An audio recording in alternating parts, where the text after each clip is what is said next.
Big 12 Conference Volleyball cranks it up this week, starting a 10-week season and a round-robin schedule for the 11 schools that sponsor the sport.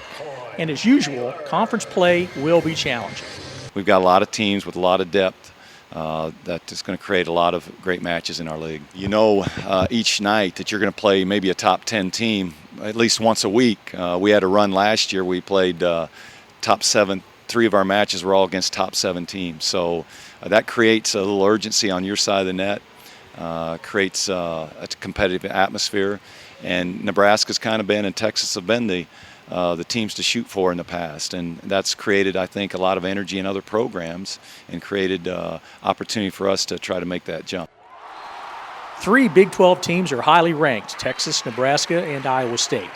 The Longhorns are defending conference champions, but they need to replace one of the nation's top players in Destiny Hooker. She helped Texas reach the national championship game, where the Longhorns lost to 3-time national champion Penn State. To reach the national semifinal, Texas had to defeat Nebraska. Iowa State, which had the best season in school history, reached the regional semifinals before losing to Nebraska.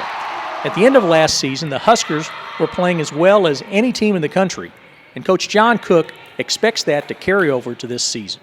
Well, we felt like we were one of the top teams in the country at the end of last year. We won 10 straight matches, 3-0 at the end, and I think there was 2 teams that were just a level above everybody else, Texas and Penn State, who played in the finals and went right down to the wire. So we returned everybody but Corey Cooper. We had 2 great freshmen in Morgan and Lauren, and so we have a lot of experience. We should be really motivated. I think our kids are hungry and in a way that they feel like they can compete for national championship.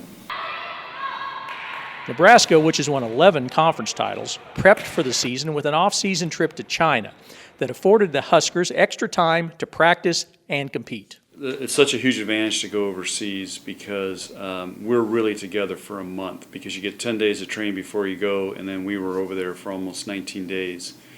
So you look at, it's really a month together and that's quality time. There's no distractions, there's no school, it's just us and our team. And what was unique this year is we had our entire team here. So we had one incoming freshman who enrolled in January, so she went on the trip with us.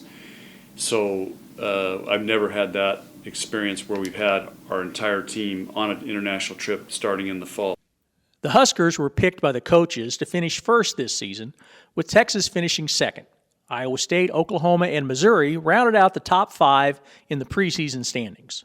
Kansas and Missouri are 2 teams that hope to make some noise in the Big 12, and both are off to impressive starts. We've got a lot of depth. We have more numbers than we've had before. We've got 19 on our roster. We've got 8 newcomers, so we've got to have a little patience, but we're really excited about some of the newcomers that are going to bring some depth in all areas, and we could see 2 or 3 of those players probably contributing right away. But the strength of our team will be our returning players. The Tigers are getting a boost from preseason Big 12 Freshman of the Year setter Molly Kreklow, the niece of Coach Wayne Kreklow. She always kept coming back mentally, I think, to here. And I think when it was all said and done, I think she finally just one day thought, this is it, and this is what I want to do. And so I was pleased with that because it was for the right reasons. It was the school, it was the program, it was everything. It wasn't just, Uncle Wayne's going to be really mad if I don't go play for him. So that's what we wanted to avoid. The Big 12 placed 5 teams in the Sweet 16 last season, with Baylor and Texas A&M joining Texas, Nebraska, and Iowa State. I think the parity in the conference last year was as good as I've ever seen it, and we essentially had 3 teams in the top 5. For Big 12Sports.com, I'm Wendell Barnhouse.